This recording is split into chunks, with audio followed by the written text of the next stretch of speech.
Ang storyang ito ay pinamagatang open relationship. Simulan na natin ang kwento.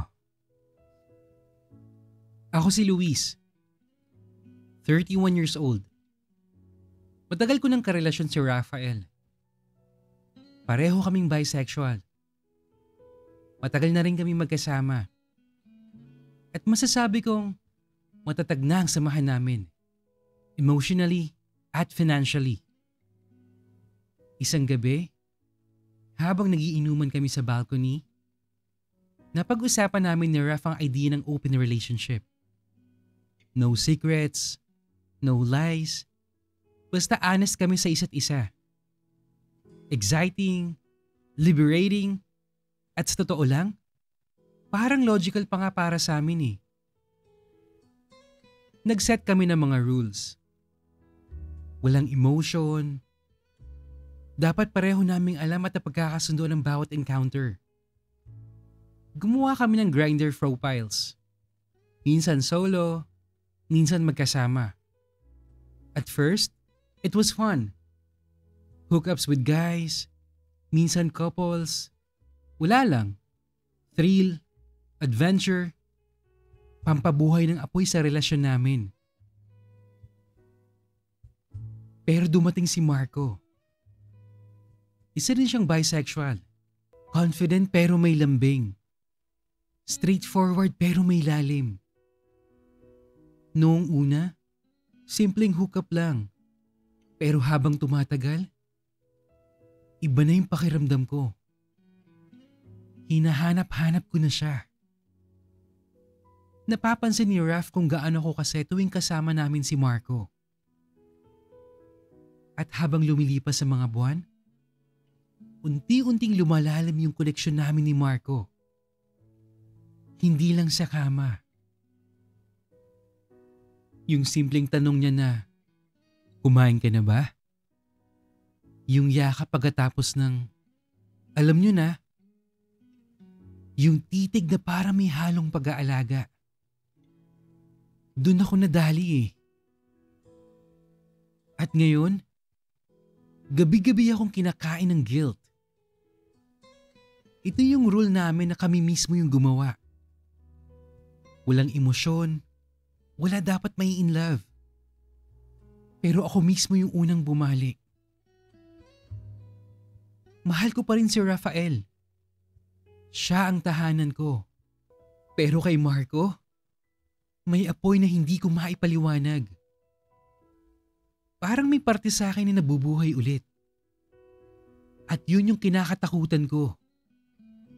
Na sa paghahanap ng kalayaan, baka ang kapalit ay ang pagkawala ng lalaking pinili kong makasama sa buhay. Tuwing nagte-text si Marco, bumibilis ang tibok ng puso ko. Tuwing niyayakap ako ni Raf, ramdam ko ang bigat ng sikreto. Hindi ko alam kung ito ba'y pag-ibig, infatuation, o simpleng thrill lang dahil bawal. Ang malinaw lang, wala talaga akong planong mahulog. Pero nangyari na.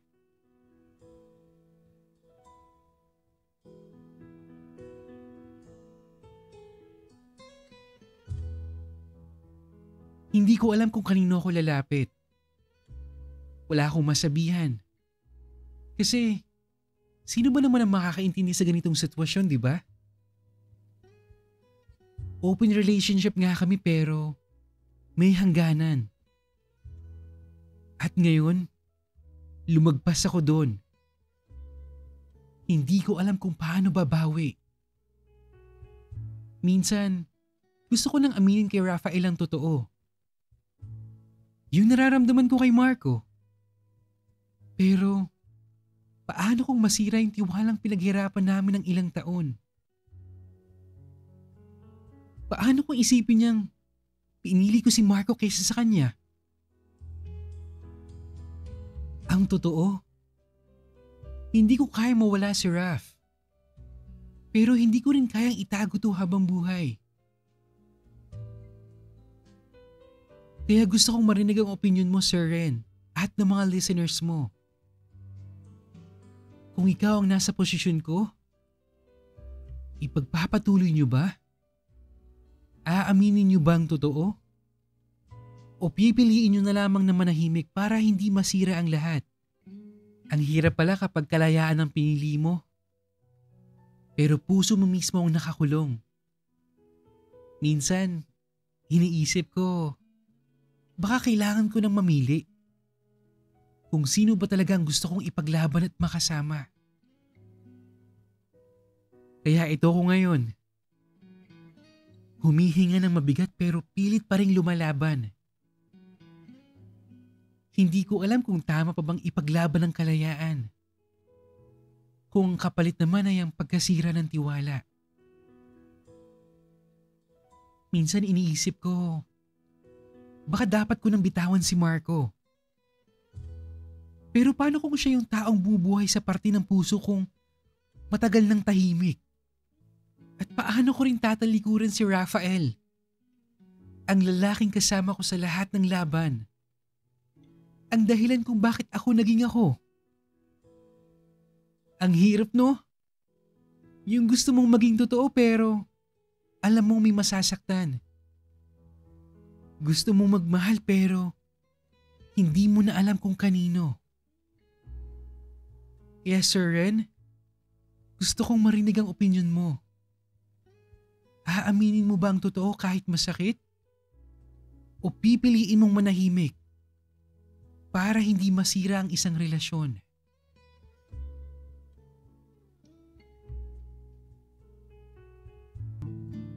Okay, Luis, una sa lahat, salamat sa katapangan mong ibahagi ang kwento mo. Alam ko hindi madaling umamin ng ganitong klaseng sitwasyon, no? Lalo na kung alam mong may masasaktan. Pero Luis, gusto kong maging totoo sa'yo. Your relationship was doomed the moment you both agreed to an open relationship. Hindi dahil wala kayong respeto sa isa't isa.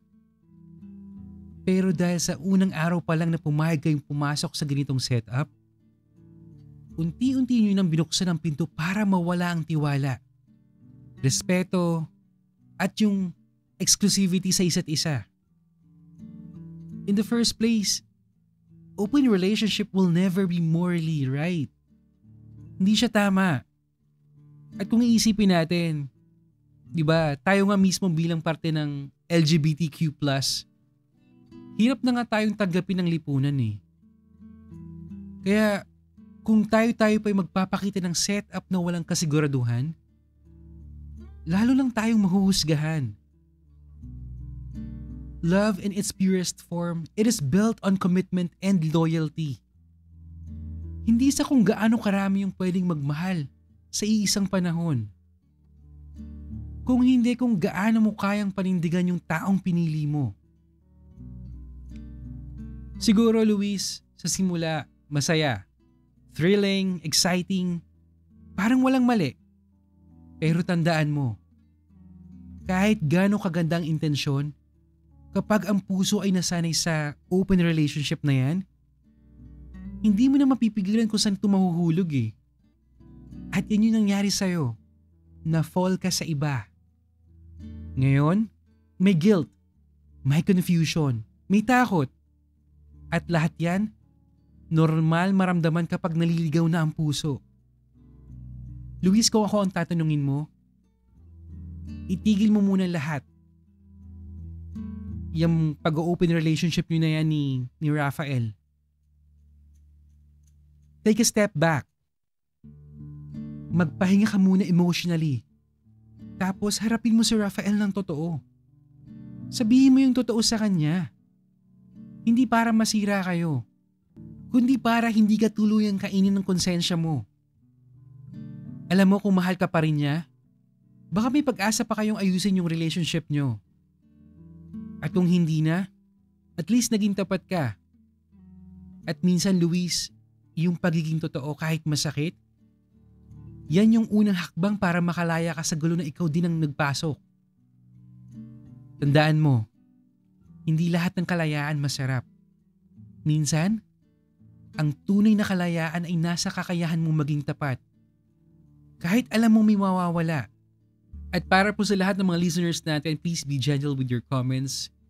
Hindi po madali ang ganitong sitwasyon, lalo na kapag puso ang nasasaktan. At kung nagustuhan mo ang episode natin today, please like the video, leave a comment, don't forget to subscribe, and hit the notification bell para updated ka sa mga news stories natin. Yun lang at maraming salamat po sa patuloy ng pakikinig. Hanggang sa muli.